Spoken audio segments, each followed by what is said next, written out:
Fish in a Tree, Chapter 4. Bird in a Cage. When I finally get to Park Road, I head into A.C. Peterson Farms, which is a weird name for a restaurant. They have pictures of cows inside and outside, but it's on a busy street with tons of stores. I wonder if there is a restaurant somewhere in the middle of nowhere named Crowded City. My mom is waiting. "Where have you been? I've been worried sick," she says, wiping her hands on her apron. "I missed the bus and had to walk." She shakes her head. "Sit yourself right down there and start that homework of yours," she says, nodding toward the end of the counter. "The same place I always sit. A place where she can keep an eye on me," she says. "Anything you want to tell me?" She seems tired. "They called you, didn't they?" I asked. "Yes. I don't know why you would do such a thing, Allie." She sounds sad instead of mad, which is worse, I think. There is a tray full of glass sundae dishes, filled with brightly colored ice cream. Strawberry, pistachio, black raspberry, pink, green, and purple. I like the colors next to each other. I wonder what kind of impossible things I can draw about ice cream. Maybe melting rivers of it. And a man with a cone-shaped head sitting in a banana split dish, rowing with a spoon. "Allie! Are you listening?" "Oh, sorry," I mumble, pushing off the floor with my foot to spin on the padded stool. I just don't know what to say anymore. My mom's boss looks up at her over his glasses. She drops to a whisper. "Just do your homework, we'll talk at home, and please, no spinning on that stool." "I'm sorry. I am. I really thought Miss Hall would like that card." "How could that be?" she says as she picks up the tray of ice cream and moves away. I pull out a book and open it, but the letters squiggle and dance. How are other people able to read letters that move? So instead, I stare at the steaming liquid dripping into a coffee pot and start thinking of steaming volcanoes and dinosaurs standing around drinking coffee, staring up at the giant meteor soaring through the air, commenting on how pretty it is. And I think about how lucky they were that they never had to go to school. I grab a napkin and begin a drawing for them, for the sketchbook of impossible things. Soon, my mom's brown and white checkered apron is in front of me. I look up. I swear, I didn't know it was a card for dead people.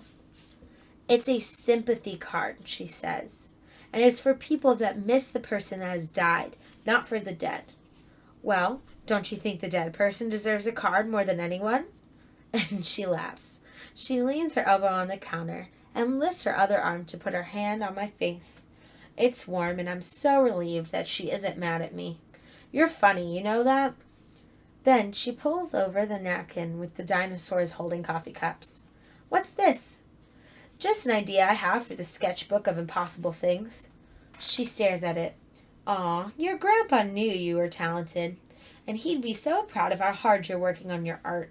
And he would love that you named your sketchbook after Alice in Wonderland. He had such fun sharing that book with you." She looks up at me. "Just like he shared it with me when I was young."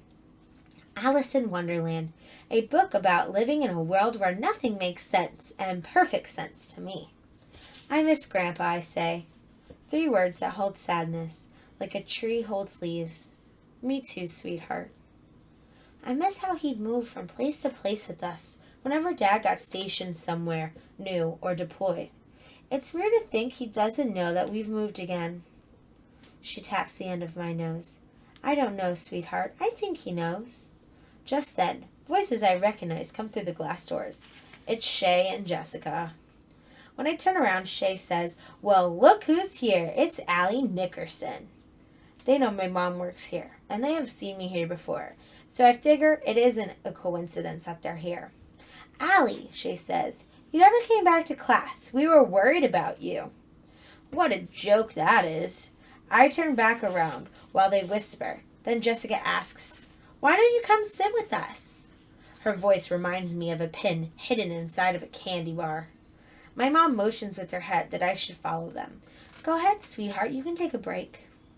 I give my mom that "please just stop eyes" while Shay mimics the word "sweetheart" in a baby voice. I guess my mom didn't hear because she whispers.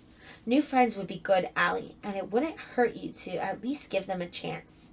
Someone comes to seat them, but Shay asks, "Can we just sit at the counter?" Great. Once they sit, there are 2 stools between them and me. My mom leans in and whispers, "Why don't you move down and sit with them? They're reaching out, Allie." Reaching out with a bottle of poison. I think back to one of our apartments, where the landlords kept llamas in their field. I loved them, but Mom said they smelled. I whisper back, "It's more likely that you'd buy me my own pet llama than me sit with them." She half smiles. "What shall we name the llama?" I squint and shake my head. She makes that exasperated sound. "So stubborn." Shay and Jessica stare at us like 2 cats watching birds in a cage. My mom takes her pad out and walks over to them. "Hello, girls. What can I get you?"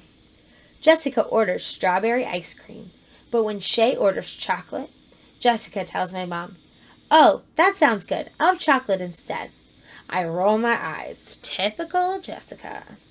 As soon as my mom is gone, Shay asks, "So, Allie," I look over, "why would you give Mrs. Hall that card? That's like really mean." Since there's no good answer to give, I stare at the page in my book. I'll ignore them. I've taken their teasing before. Jessica laughs. "Has your mother always been a waitress?" "No," I blurt out. "She used to be an astronaut." They break into laughter, and over near the kitchen, my mom smiles. She thinks I'm bonding with them. "My father," Jessica begins, "owns his own flower business, and he says—" Shay interrupts. "Allie, maybe you can be a waitress when you grow up, but can you read the flavors of ice cream for me? I'm having trouble."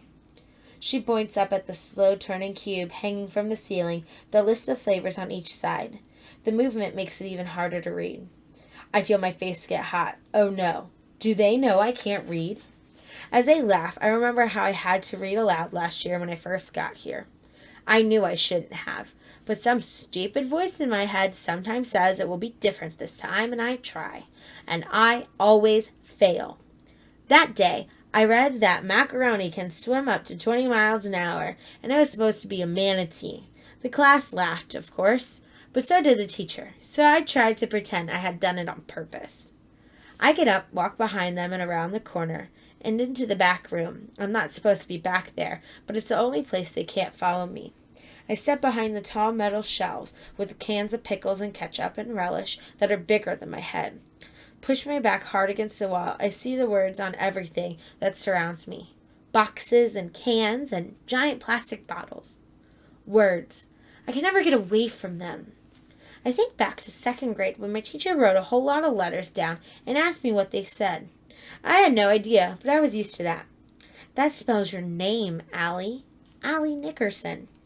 Who knew a 2nd grader could understand what being humiliated feels like?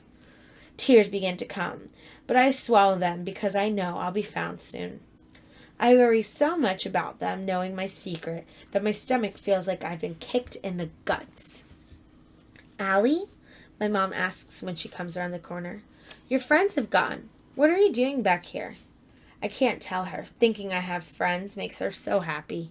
"Honey?" I was checking the ingredients of ketchup. Her eyebrows bunch up. She knows something is up, but I walk past her before she can ask another question.